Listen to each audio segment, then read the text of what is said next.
Welcome to the Disability in North Carolina 2023 celebration of the passage of the Americans with Disabilities Act. My name is Beth Butler Fatal, Executive Director of Disability in North Carolina. And I'm Pat Kuehl, Operations Director for Disability in North Carolina. And it's a pleasure to be with you today. So Disability in North Carolina is the leader in driving disability inclusion throughout enterprise business right here in North Carolina. We do this through invigorating corporate disability initiatives, building best practices, and really steering and driving that cultural transformation around disability inclusion and employment. We are among the largest and most active of Disability In's global affiliate network and really strive to ensure the highest quality of member partnership and programming by bringing together business leaders from the diverse industries that are represented among our business partners right here in North Carolina. Being a champion of the ADA involves having an informed perspective.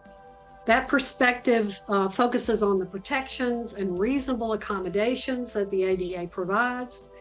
And it's a statement that says that you believe in that and you foster that in your community in innumerable ways. And it's really important that we recognize that the ADA was legislation that helped to level the playing field. It's not something special for people who have some special designation. It just enables people with disabilities to have the same level playing field for working, for engaging with their communities, and for being full citizens, just like anyone else. That's so true. And you know, as I introduce Maya Warren, what a great example of just that. Some of you may have heard the music at the opening of today's video. That was composed and written, produced by Maya Warren, who you're going to hear from in just a moment. But Maya is an artist, she's an advocate, and truly one of North Carolina's ADA champions. Hi, my name is Maya Warren, and I have the pleasure of being considered an ADA champion this year. One of the things that I've been impacted by most in light of the ADA is a lot of the legislation surrounding education. It's one of the reasons why I was able to go to college through Division of Services for the Blind and graduate debt-free and pursue my bachelor's degree the way that I was, and the resources that followed and led up to me completing my 4-year degree program. Another aspect in which I've been impacted by the ADA is simply just being able to raise awareness. I think without that piece of legislation, the term disability advocate would not carry as much weight as it does now, which is sad to say, but it's the truth. And I think as society becomes more aware that navigating life with a disability is simply being built different, the more inclined we will be to actually making things universally accommodative, not just from a legislative perspective, but just from a programmatic perspective and a structure perspective as well. Earlier, I alluded to me being a music artist and advocating through my music, and recently in December, I put out an album called Out of My Own Way, and in that album, it highlights different lessons that I've learned and I continue to learn, many of them through navigating life with the disability, things like how to receive help. Many times we think as people with disabilities that we want help, but when we receive it, we're not necessarily ready to receive it appropriately. Other themes include learning to step aside and allow people to help me the way that I need to be helped. And there's many more. Feel free to check that out as well. I would like to say a special thank you to Beth Butler and Pat Kuehl and the whole gang at Disability Inclusion North Carolina for considering me and for allowing me to collaborate with them in the ways that I get to collaborate. They have been impactful on me as well, and I look forward to seeing what happens next year. Thank you. Bye. Wow, so what an incredible example of how the ADA has really provided a basis for a young lady like Maya to achieve her educational dreams and goals, and then really pursue her passion, which is music and arts, as an author, as a podcaster. You know, the ADA plays such a role in digital accessibility, and Maya can benefit from that so well. And ultimately, we all benefit now because we have access to incredible music and her writing. So thank you, Maya. Next, we're going to hear from Rob Rush, who is director with PwC. And Rob's story is unique. It reflects back on the impact of the ADA across the world. Many people forget that the ADA was such groundbreaking legislation that it was the first law of its kind addressing the civil rights and accessibility rights of people with disabilities. So when you travel outside the United States, you will not encounter quite the same level of access as you have here. And it's important for us to remember that and to honor the fact that, in this case, the United States was the world leader in creating legislation for individuals with disabilities and improving access. My name is Rob Rush. I'm a tax partner at PwC and vice chair of Disability and of North Carolina. I have a severe neuromuscular disability known as spinal muscular atrophy, and the Americans with Disabilities Act has done an enormous amount for me over the years of my life and my career. I think one of the more interesting stories I have about the ADA is when I studied abroad in Edinburgh, Scotland when I was in college. And I realized I took a lot for granted in terms of what the ADA does for Americans with disabilities when I studied abroad in Scotland. In Scotland, I was in Edinburgh. It was a really cool city. There was a book festival going on. It was an amazing experience. The entire town's built around a castle. But one really odd and interesting thing I noticed was every single door handle except for one was a chest-high door handle.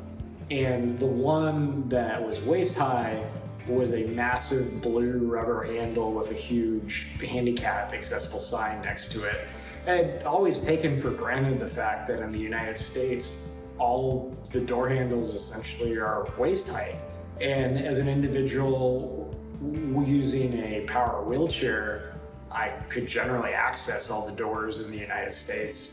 But when I was in Edinburgh, Scotland, I had to have somebody go around with me wherever I went to help me get anywhere. It was just incredible to me that moving this door handle 6 inches lower provided this enormous amount of access that I had taken for granted for years and years of my life. So there are many, many other ways that the ADA has impacted my life and the lives of others with disabilities here in the United States. But that's one story where I learned what it meant to have the ADA here and how important that was for accessibility for individuals with disabilities.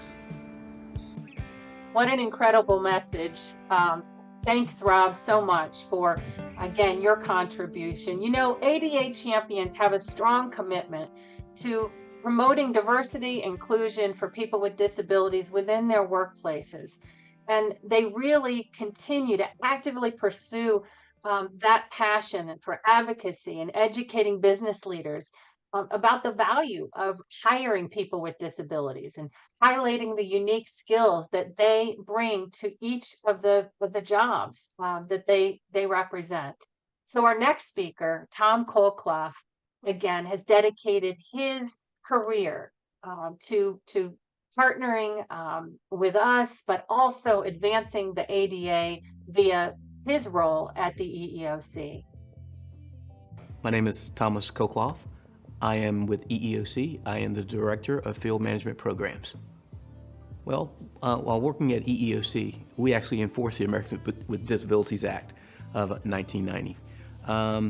The ADA is very special because, again, there's so many people in our culture that have disabilities.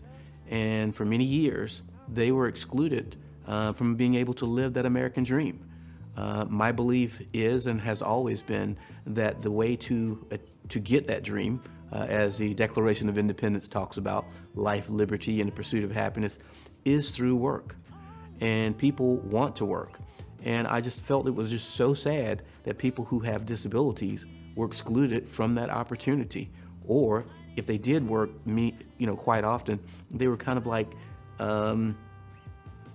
steered into certain jobs. And my belief is people aren't disabled. People just want the ability to be able to work and to live and to thrive and to do things that bring two things, I believe, to everybody's life. Everybody wants to have value, and they want to make sure that they bring purpose to everything they do. So for me, with the ADA ensures that there is a level playing field regardless of if you have a disability or not. I was there when it was signed. It was exciting because it was signed in 1990. I started with EEOC in 1988 as a student. I was fortunate enough at St. Aug to be able to go do an internship, and I got my internship with EEOC. Thankfully, I got hired, and a couple of years later, the Americans with Disabilities Act came out, and I just was very excited then, as I am today, about the ADA. And I've seen changes to the statute, but I also see there have been great things that have occurred since the ADA was signed into law. I don't think the ADA falls short. I think that we as humans may fall short in making sure that our minds should be open. When we think of with the ADA, reasonable accommodation. Reasonable accommodation is the ability, to think of something that allows a person to be able to perform the essential functions of their job. One of the executive core qualifications is creativity and innovation. That's what the ADA is all about, being creative, and how do we innovate those things that will allow someone to perform their job. Most folk at work, they don't have passion for what they do, but the people at EEOC, they're there because they want to be. They love what they do, and they are committed to doing great things for the public that we serve. We investigate charges and complaints of employment discrimination. There are a lot of great employers out there.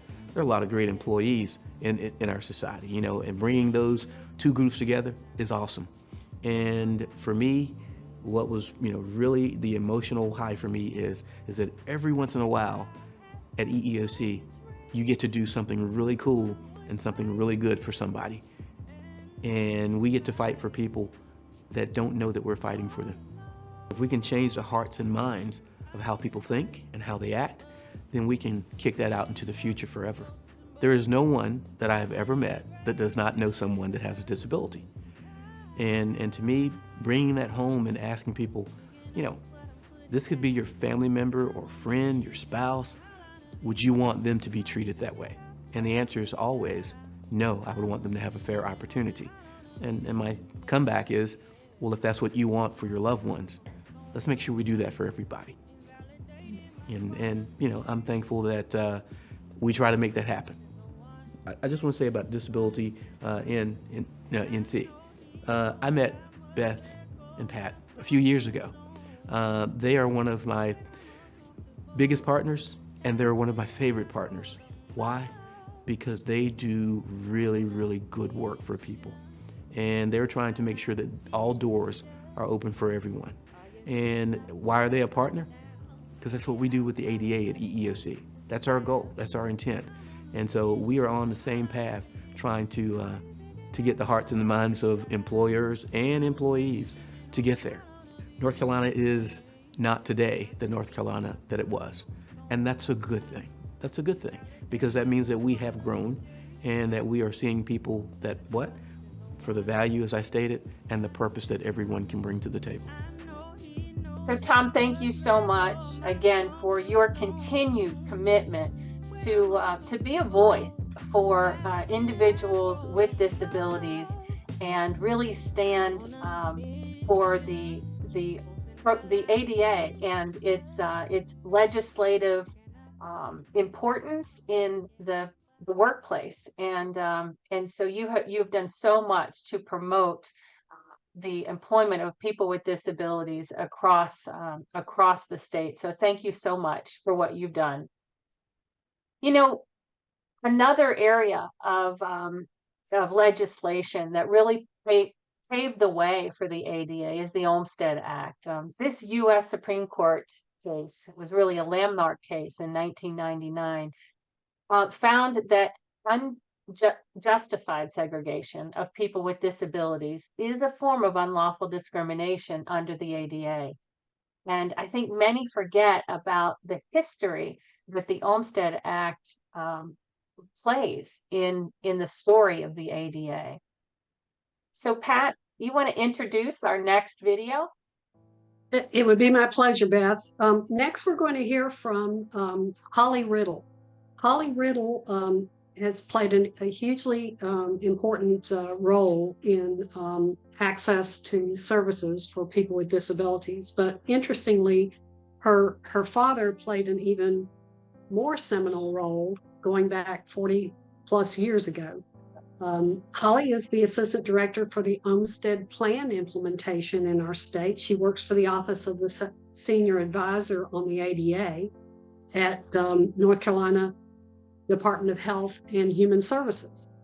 And growing up, Holly's dad, Dr. Iverson Riddle, was the founder and the first director of what is now called the Iverson Riddle Center. Now, it's important to understand that the ADA is directed at all individuals with disabilities and all types of disability, including physical, sensory, and intellectual disabilities. Iverson's contribution was largely in the evolution of services for people with intellectual disabilities, and it's an interesting story. So we'll let Holly tell us what it was like growing up with her dad and the important role he played in establishing services that then evolved over time. I'm Holly Riddle, and I've got a story to tell. In my work life, I'm part of the North Carolina Department of Health and Human Services, Office of the Secretary, charged with implementing a United States Supreme Court case called Olmstead versus L.C. Lois Curtis, the hero of that story. Olmstead is a story that begins with the Americans with Disabilities Act and its integration mandate. The story I'm going to share with you today is framed by the Americans with Disabilities Act, but it goes back before the act was passed. My father's uncle, Beltran Riddle, was born in 1889. He probably had an intellectual disability and also mental illness. At that time, the service that we had was Broughton Hospital and later a skilled nursing facility.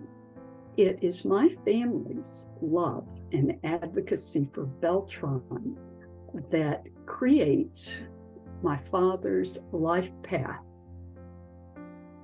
In 1963, my father opened then Western Carolina Center, today the Riddle Center.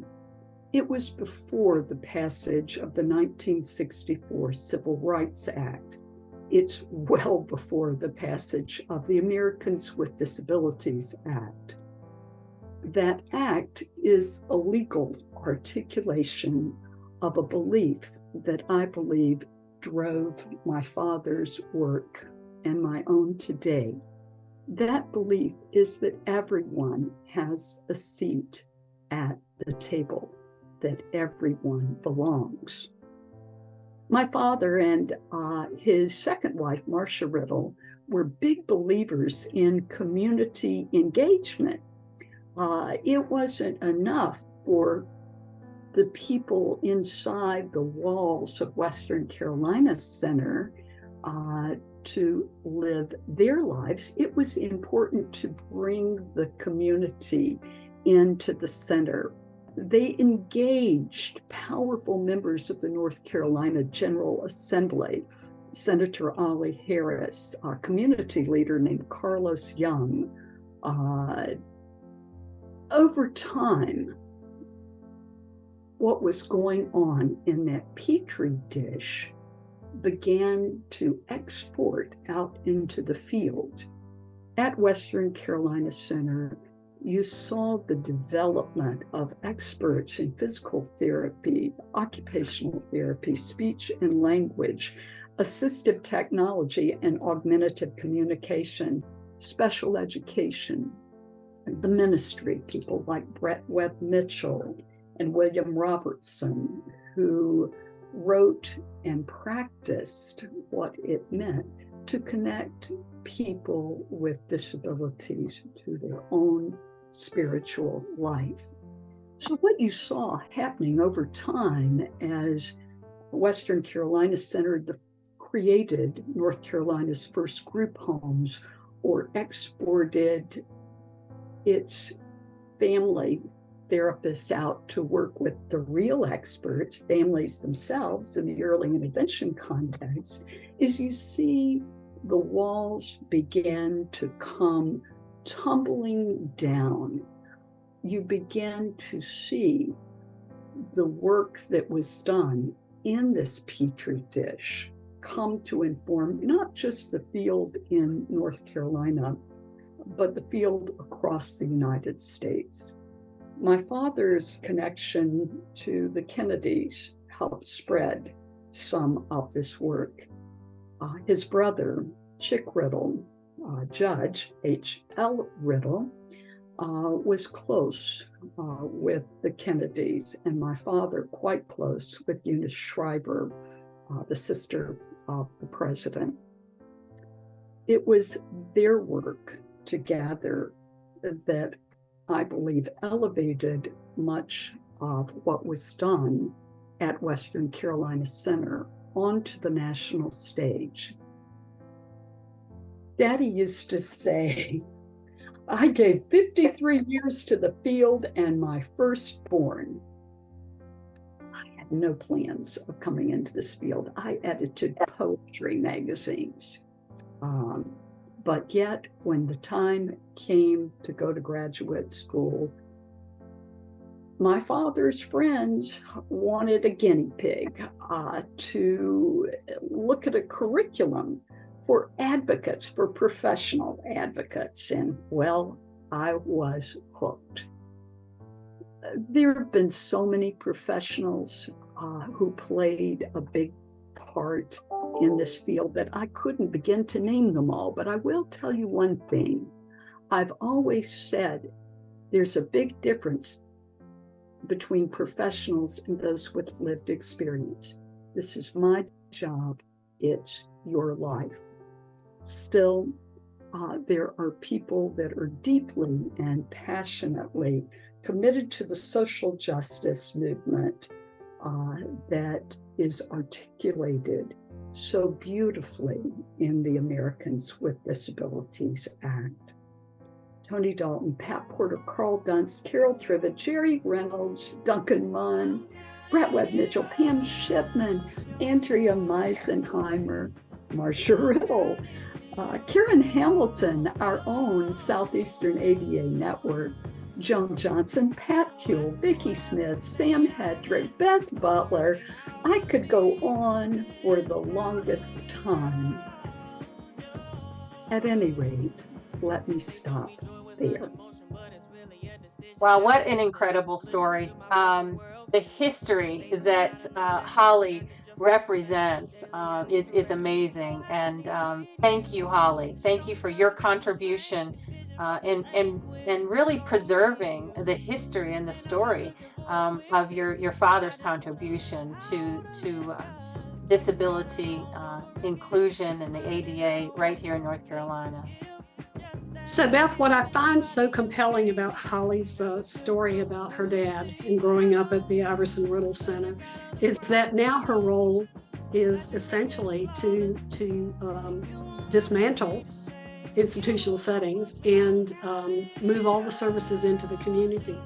And the best thing about the way this has evolved is that her dad would have been right behind that. He was one of those early leaders that recognized that, we evolve over time in our understanding, and our services and our supports and the way we approach assisting individuals with disabilities needs to evolve over time as well. So there would be no contradiction right now. You see that embracing history and then moving beyond history to the evolution of services into the future.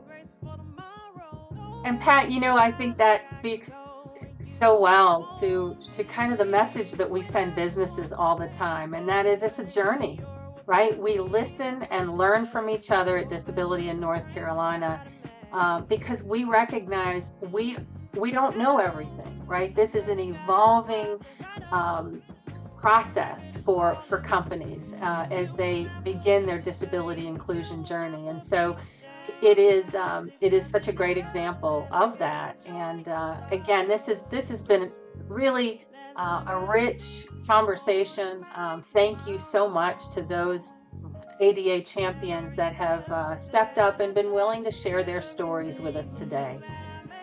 And however you may celebrate the ADA, please remember that Disability in North Carolina is here to serve and support you, particularly if you would happen to be a business or an individual who is trying to get connected with businesses to increase your opportunities for employment. We're here and we are ready to assist in any way that we can. Absolutely. And thank you, Pat, for the work that you do. And if you are watching today's presentation and you're interested in learning more about us, please visit us at our website at di-nc.org. We also have our fall conference coming up on October 12th. Registration will open for that soon. So again, get involved, reach out, and we'd love to see you at our event in October. Have a great rest of your day.